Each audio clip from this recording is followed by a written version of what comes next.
आप देख रहे हैं जोहार झारखंड और आपके साथ मैं हूं विवेक। और सबसे पहले जानते हैं झारखंड का अपडेट क्या है। तो झारखंड में 248 तक कोरोना के मामले पहुंच चुके हैं। कल मिले कोरोना के 16 नए मरीज। हजारीबाग से 6, कोडरमा से 3 मरीज मिले। सरायकेला कोरोना संक्रमित 20वां जिला बन चुका है। हजारीबाग की बात करें तो सबसे ज्यादा 29 मामले हजारीबाग से ही आए हैं। इसी तरह राजधानी रांची में 14, गढ़वा में 26 केस कोरोना एक्टिव हैं। गुमला में 2 दिनों में 2 केस सामने आए हैं। इधर 4 जिलों में कोरोना संक्रमितों की संख्या 0 हो चुकी है। झारखंड में 118 एक्टिव मामलों में 97 प्रवासी सामने हैं। लॉकडाउन में पहली बार शराब की दुकानें खुली हैं।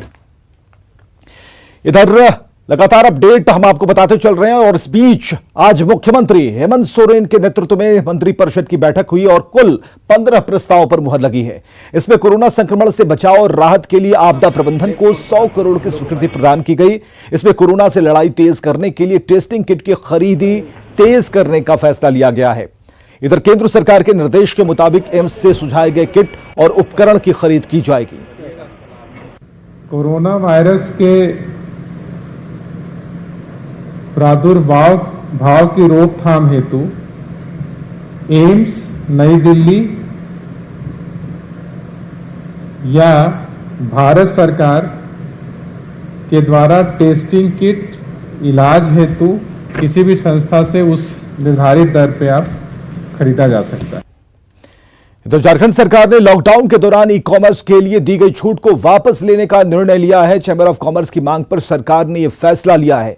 फैसले की जानकारी देते हुए मुख्यमंत्री हेमंत सोरेन ने कहा कि सरकार की पहली प्राथमिकता आंतरिक संसाधन को मजबूत करने के अलावा प्रवासी मजदूरों की जांच और स्वास्थ्य सुविधा मुहैया कराना है।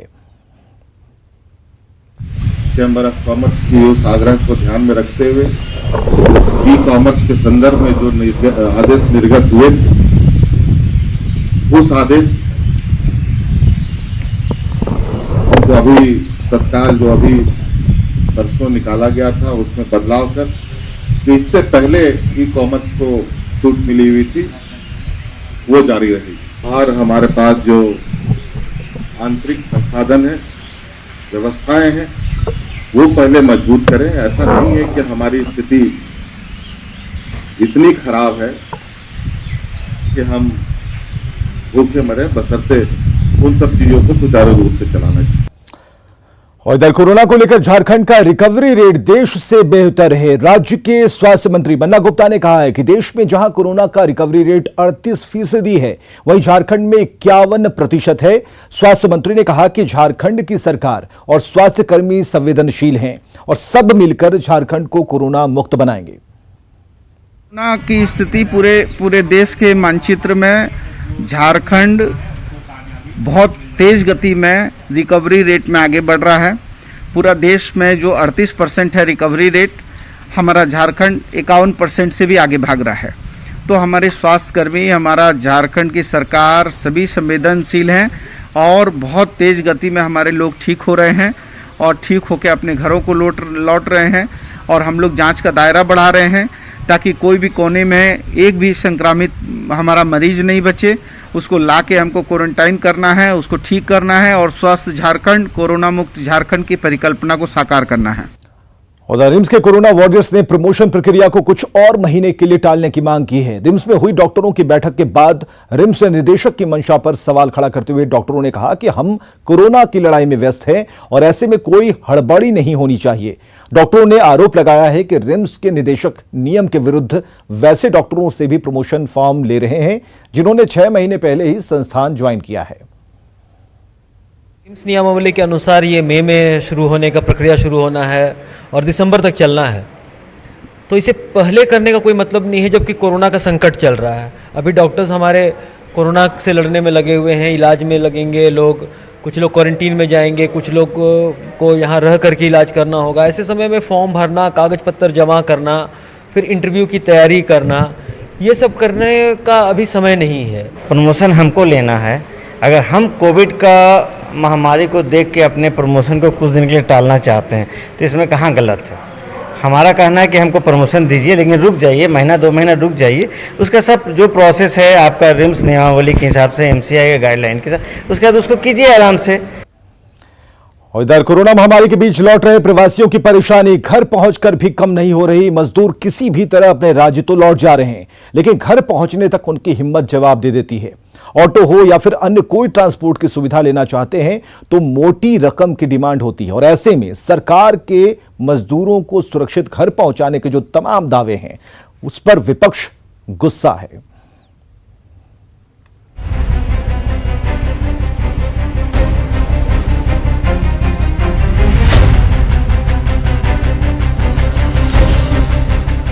एक तरफ कोरोना संक्रमण का खतरा तो वहीं दूसरी तरफ सुविधाओं का अभाव। ऐसे में किसी तरह जान बचाने के लिए अपना सब कुछ छोड़कर घर की ओर निकले प्रवासियों की पीड़ा अंतहीन हो चुकी है। प्रवासियों के पास न पैसा है और न ही सरकार की सुविधा जिसके बल पर वो घर पहुंच सकें। परेशानी यही है जो हम लोग चेन्नई से बस करके आए हैं, किराया देके यहाँ आने के बाद बोल रहा है कोई सुविधा नहीं है, यहाँ से घर जाने के लिए हम लोग कैसे जाएंगे घर।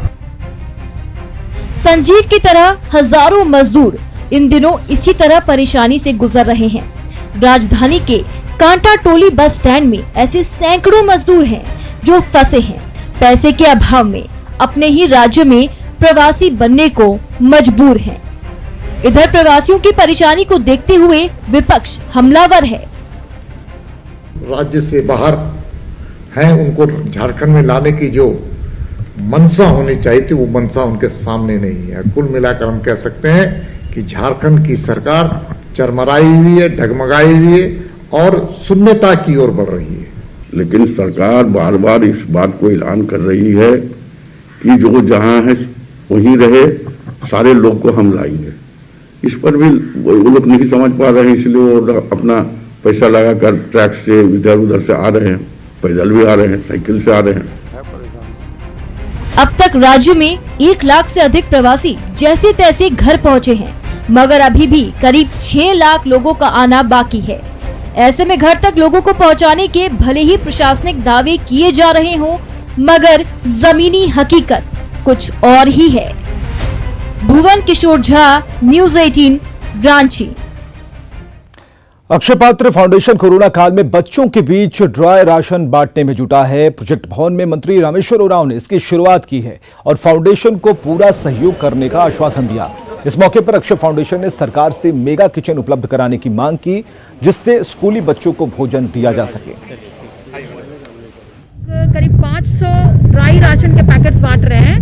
एक राशन का पैकेट हमारा करीब 1000 रुपए का बनता है, 850 से 1000 रुपए का। तो आज हम लोग 500 बांटेंगे, लेकिन हमारी उम्मीद है कि बहुत जल्दी हम लोग 2000 पैकेट बांट पाएंगे। तो ये करीब 20 लाख रुपए का प्रोजेक्ट है जो हम लोग रांची में लगा रहे हैं।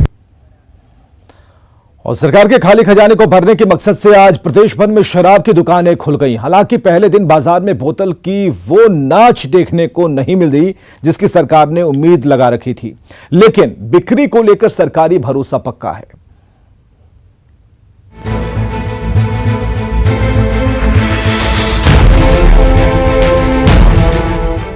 राजस्व की उम्मीदों के साथ प्रदेश भर में आज शराब की बिक्री शुरू हो गई, लेकिन दूसरे महानगरों में उमड़ी भीड़ की तुलना में रांची में शराब के शौकीन कतारों में कम ही नजर आए।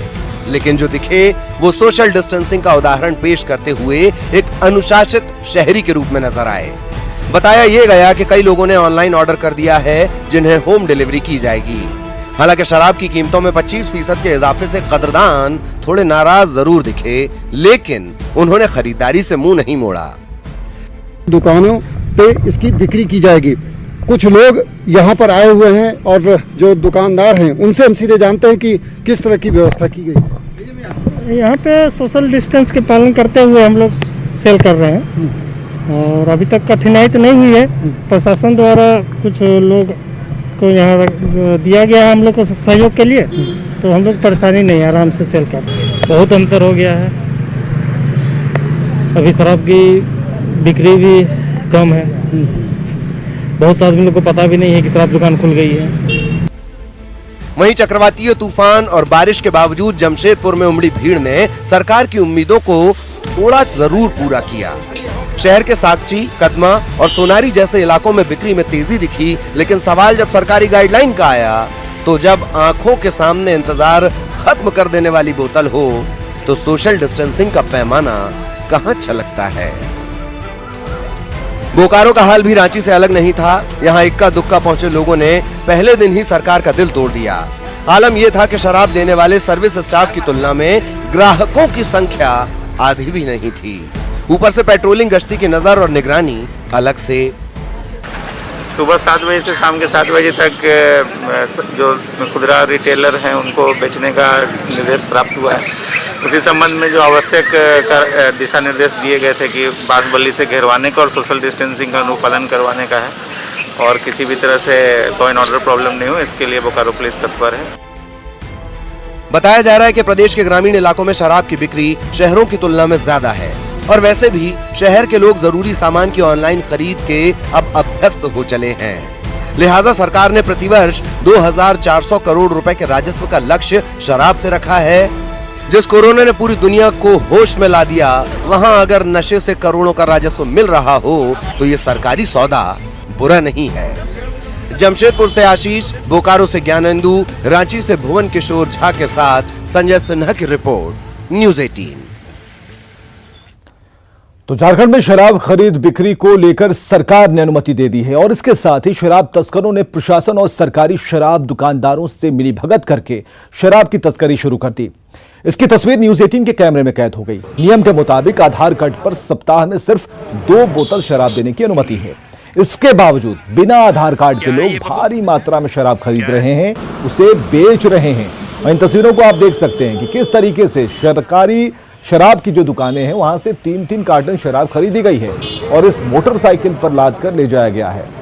तो ये नजारा आप देखिए किस तरीके से मोटर बाइक पर 3-3 पेटी शराब लेकर ले जाया गया और जो बाइक चला रहे थे उन्होंने मास्क भी नहीं लगा रखा था। क्या है? कहाँ ले जा रहे हो? बेचने के लिए? नहीं, मतलब घर हैं? मैंने घर किस लिए? घर किस लिए? बेचने के लिए या ब्लैक से? नहीं, दुकान से। तो तुम ब्लैक नहीं बेचोगे ना इसको? नहीं। तो जैसे हम लोग बेचते थे दुकान। अभी हमारे संज्ञान में अगर आया है, मैं अभी सब इंस्पेक्टर को कहूंगा कि जाके वहां देखें कि किस परिस्थिति में, क्योंकि हमारे आए only 3 sub inspector and 1 inspector. 106 दुकानों के संचालन के क्रम में अगर इस तरह की बातें हमारे संज्ञान में आया है तो इस पर कार्रवाई। चलिए, अच्छी खबर यह कि घरेलू उड़ानें शुरू करने की घोषणा के बाद रांची बिरसा मुंडा एयरपोर्ट पर तैयारी शुरू कर दी गई। एयरपोर्ट में यात्रियों के लिए सोशल डिस्टेंसिंग का ध्यान रखते हुए कई बॉक्स बनाए गए हैं। केंद्रीय मंत्री की घोषणा के बाद रांची एयरपोर्ट का जायजा लिया हमारे सहयोगी उपेंद्र कुमार ने। कोरोना की वजह से पिछले 2 महीने से घरेलू उड़ानें बंद हैं और अब जो जानकारी मिल रही है उसके अनुसार 25 मई से, यानी कह सकते हैं बिल्कुल 2 महीने के बाद घरेलू उड़ानें शुरू होने वाली है। हालांकि रांची के बिरसा मुंडा एयरपोर्ट पर अभी तक कोई सूचना नहीं आई है, लेकिन तैयारियां यहां पर पहले से ही है। अपने कैमरा पर्सन संत को कहेंगे, दिखलाएंगे कि किस तरह से जो पोर्टिको है जहां पर यात्री आते हैं, जहां से निकलते हैं, वहां पे सोशल डिस्टेंसिंग का ख्याल रखें। जो भी यात्री आए या जो भी यात्री यहाँ से जाए उनके लिए बॉक्स बनाया गया है। 2-2 गज की दूरी यहाँ पर है और 2-2 गज की दूरी पे बॉक्स अपने कैमरा पर्सन से कहेंगे दिखलाएं। फोर्स यहाँ पे हैं, अभी जो सुरक्षा के लिए CISF के जवान है वो लगाए हुए हैं। लेकिन जो जानकारी मिली है, जो डायरेक्टर ने हमें जानकारी दी है, उसके अनुसार अभी तक बिरसा मुंडा एयरपोर्ट को घरेलू उड़ान को लेकर के कोई भी सूचना नहीं मिली है। कैमरामैन संत के साथ उपेंद्र, न्यूज़ 18 रांची। जमशेदपुर शहर में चक्रवाती तूफान अम्फान का असर देखने को मिल रहा है। लगातार बारिश और तेज हवा से कई पेड़ गिर गए। वहीं गैर डिस्को इलाके में बिजली भी गुल है। हवा की रफ्तार इतनी है कि रांची से जमशेदपुर आने वाले NH-33 पर बना पुलिस चेक पोस्ट उड़ गया। कई मीटर दूर जाकर वो गिरा और इस घटना में 2 पुलिसकर्मी मामूली रूप से घायल भी हुए हैं।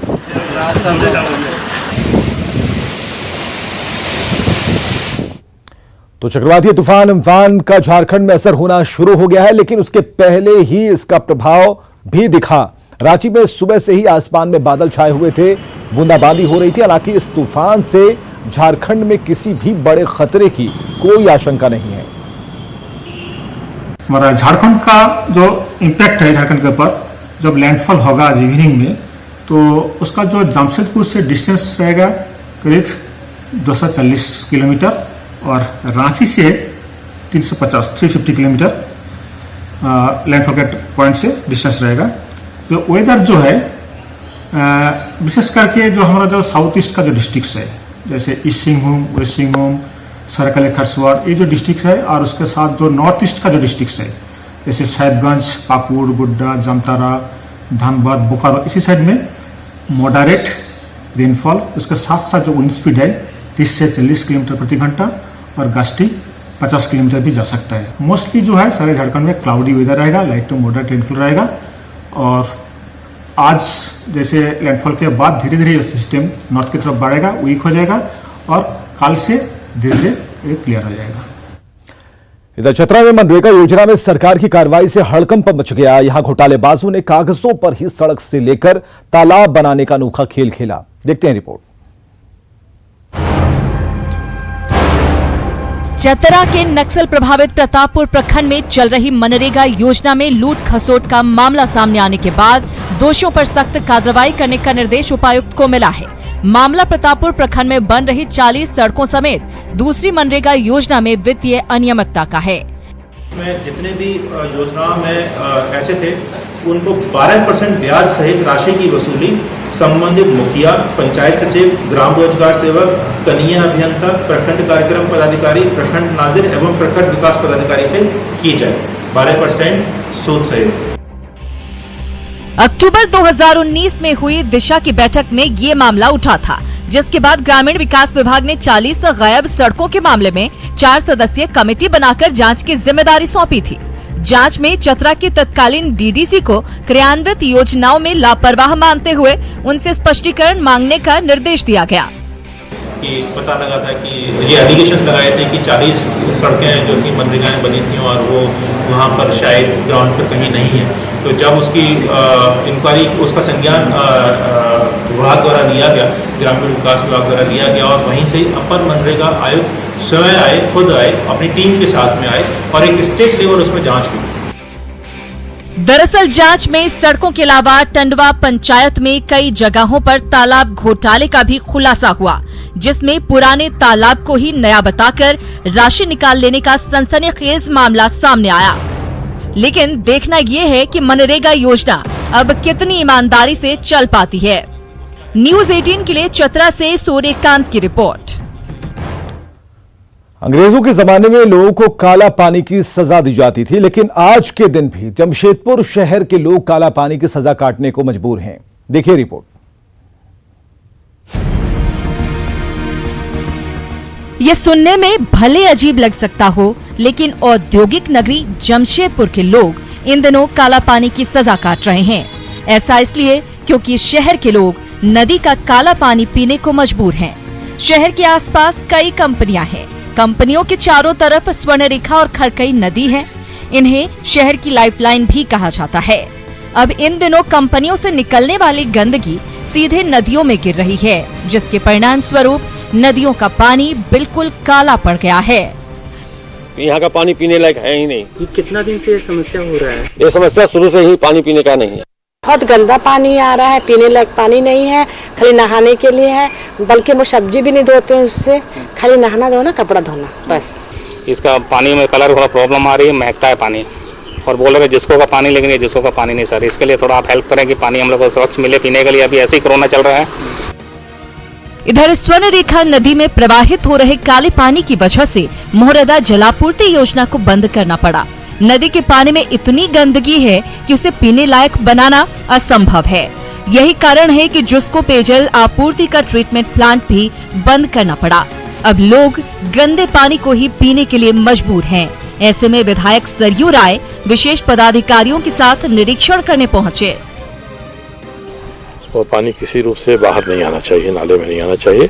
आप उसका इंतजाम अपने ही परिसर में करिए, वहाँ उसको फिल्टर करिए, साफ करिए और उसका इस्तेमाल फिर से अपने फैक्ट्री में धोने के लिए, पहुँचने के लिए जो करते हैं आप उसको करिए। हालांकि गंदे पानी को लेकर चिंता इसलिए भी बढ़ गई है क्योंकि लोग इसका सेवन कर रहे हैं। गंदे पानी के सेवन से उन्हें कई बीमारियां हो सकती हैं। अब ऐसे में जहां लोग कोरोना महामारी से लड़ रहे हैं, वहां अन्य बीमारियां भी दस्तक दें, इससे पहले कोई रास्ता जरूर निकाला जाना चाहिए। न्यूज 18 के लिए जमशेदपुर से आशीष कुमार तिवारी की रिपोर्ट। और आगे खबरें लगातार जारी हैं, आप बने रहिए न्यूज 18 बिहार झारखंड के साथ।